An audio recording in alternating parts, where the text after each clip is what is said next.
sepanjang waktu, agar ingat selalu dan berharap ridhomu. Kagumi kebesarannya,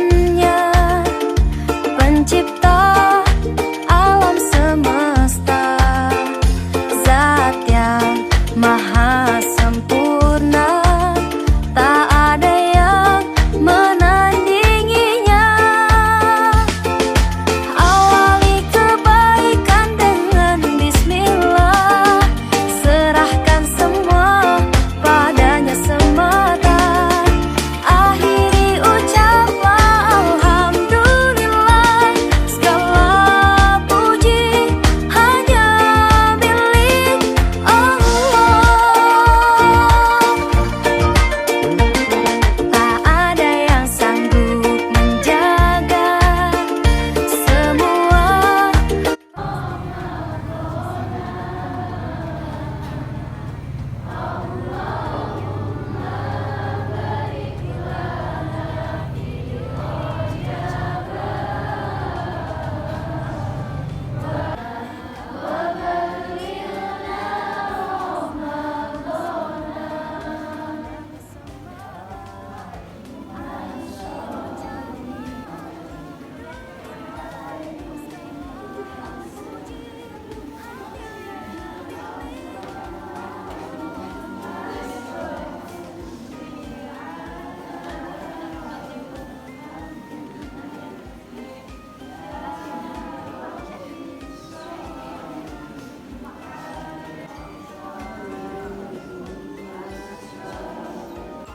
Iyyaka na'budu. Awali kebaikan dengan bismillah, serahkan semua padanya semata. Akhiri ucaplah alhamdulillah, segala puji milik Allah. Awali kebaikan dengan bismillah, serahkan semua padanya semata. Perkenalkan, nama saya Alaya. Saya di sini menjabat sebagai pengurus di bagian pendidikan. Jadi sejarahnya mulanya itu pondok ini berdiri atas perintah dari Mbah Yai Ali Maksum Rapya. Jadi dulunya Abah Rosim, pendiri pondok ini, dulu itu nyantri di Mbah Yai Ali Maksum sambil kuliah di UIN Sunan Kalijaga. Kemudian beliau mendapatkan beasiswa kuliah di Arab Saudi.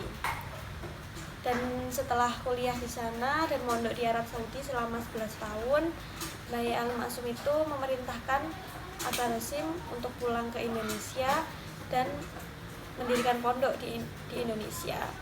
Beliau juga sudah menyiapkan namanya, yaitu Al Barokah. Jadi sekitar tahun 1997 beliau mendirikan pondok di daerah sini yang mulanya hanya satu tempat saja sebesar kos-kosan untuk mengaji anak-anak sekitar daerah sini sampai akhirnya berkembang menjadi pondok ini. Kalau itu tidak dijelaskan secara pasti ya. Jadi nama itu merupakan nama yang dipilih oleh Mbah Yai Ali Maksum yang diberikan kepada Abah Rosim. Jadi akhirnya pondok ini dinamakan nama itu. Elemen-elemen yang ada di pondok itu apa aja, Mbak? Yang Di sini yaitu pertama ada ketua yayasan yang sebelumnya Abah Rosim, karena Abah Rosim sudah meninggal, kemudian diberikan kepada istrinya yaitu Ibu Nyai Hajah Anita Turotul Yatimah Alhamdulillah. Kemudian dibantu oleh putra-putrinya, kemudian ada pengurus dan santri yang lainnya. Di Al Barokah ini ada satu tradisi yang sangat khas, yaitu mujahadah. Mujahadah itu dilakukan ketika malam Senin dan malam Jumat. Mujahadah itu semacam kita membuat majelis untuk membaca sholawat berapa ribu kali, sekian kali. Jam setengah 10 malam mulai. Kalau di sini tuh kurang lebihnya campuran. Jadi kami menerapkan pola tradisional, yaitu adanya sanksi terhadap santri yang melakukan pelanggaran. Kami nyebutnya dengan takziran. Jadi misalnya ada santri yang tidak sholat berjamaah berapa kali, nanti ditakzir membaca Al-Quran berapa juz, seperti itu. Tapi selain itu juga ada sisi karismatik, yaitu percontohan dari Bunyai sendiri dan beserta keluarga dalam.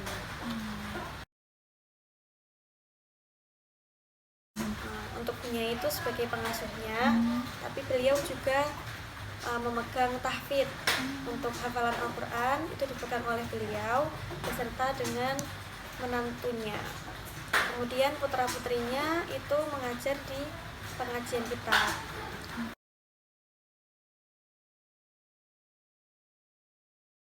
Kami menerapkan semua sistemnya, Mbak. Jadi ada bandongan, ada sorogan.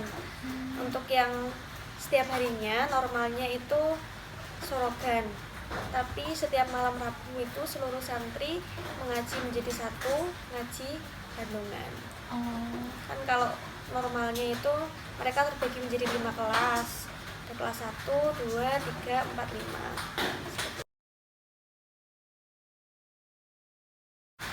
Jadi sebenarnya sistem kami itu madrasah diniyah. Ada sistemnya, yaitu membagi menjadi 5 kelas. Nah, 5 kelas itu sistemnya itu sorogan, ngaji per kelas dengan ustadznya masing-masing. Akan tetapi kami menerapkan sistem bandongan juga untuk meningkatkan rasa solidaritas antar santri. Jadi mereka tidak merasa, oh aku kelas 1, aku kelas 2, kelas 3. Mereka kadang-kadang juga ditempatkan menjadi satu tempat mengaji bersama dengan pelajaran kitab Ta'limul Muta'alim. Kalau di sini untuk kelas awal, kelas 1 awaliyah itu ada sulam Safinatun Najah, Akidatul Awam. Terus untuk pelajaran bahasa Arabnya itu masih pengantar surah, pengantar nahwu, seperti itu. Nanti mulai kelas 2 sudah ada pelajaran Amsilatul Tasrifiyah, sorofnya. Kemudian nahwunya menggunakan dunia. Kemudian fikihnya sudah menggunakan takrib, dan hadisnya itu menggunakan Arba'in Nawawi. Untuk kelas 3 kitabnya masih meneruskan yang kelas 2, Mbak, tapi yang nahwunya sudah diganti Imriti. Nah, untuk kelas 4 ini ada tambahan pelajaran tafsir menggunakan tafsir Idris. Nah, nanti untuk kelas 5 itu sudah tahasus. Tahasus itu sudah kelas yang paling tinggi, jadi sistem mengajinya sudah ada basul masail, praktik membaca kitab kuning, nah, seperti itu.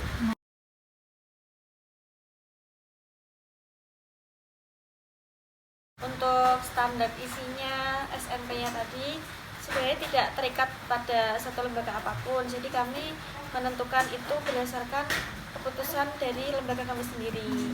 Jadi untuk ketentuan kurikulumnya, untuk kitab-kitabnya apa, kami menentukan sendiri dengan berkaca ke pondok-pondok lain. Jadi dari pondok sini, mengajinya seperti ini. Jadi kami berkaca ke pondok-pondok yang lain dan menyesuaikannya dengan pondok kami. Jadi untuk yang kurikulum itu ada pengurus sendiri yang mengurusi bagian itu. Jadi untuk madrasah diniyah itu ada pengurus tersendiri yang mengurusi madrasah diniyah.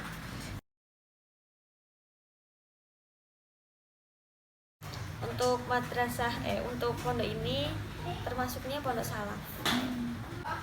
Karena di sini kami masih menggunakan kitab-kitab kuning, kemudian menggunakan ngaji yang seperti tadi bandongan, sorogan, dan mengaji Al-Quran. Mengenai pengajar, di sini pengajarnya itu ada dari dalam, yaitu putra-putri Bunyai, kemudian alumni dan santri-santri yang sudah kelas tahasus. kelas yang paling atas itu. Jadi jika kita sudah sampai kelas tahasus, sudah berkewajiban untuk mengajar. Seperti itu. Jumlah santri di sini keseluruhan untuk putra itu ada 95 sampai 100. Sedangkan untuk putri itu ada 150 sampai 180-an.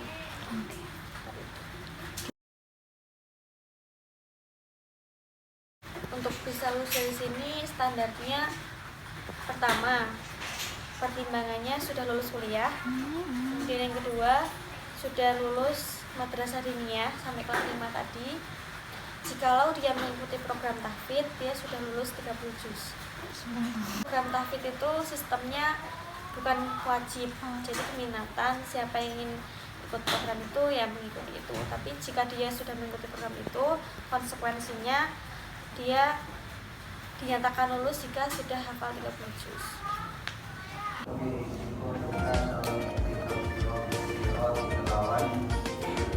Dengan menghubungkan bin telah berlindung ala dhuhri jahannam ngatasi duwin rokodan selalu dan berharap riyahul nasu. Ya kalau menurut kesini tuh fleksibel ya, soalnya kan kebanyakan anak sekolah sama kuliah, jadi lebih bisa menyesuaikan kalau kita. Terus di sini juga banyak kegiatan-kegiatan, misalnya kayak peringatan Hari Besar Nasional, Hari Besar Islam, jadi lebih apa ya? Kita jadi lebih seru aja gitu kalau di pondok, bukan cuma ngaji kayak gitu. Kalau di pondok sini tuh juga apa ya? Terkenal santri-santrinya itu milenial gitu, jadi kan di sini itu nggak kodet gitu.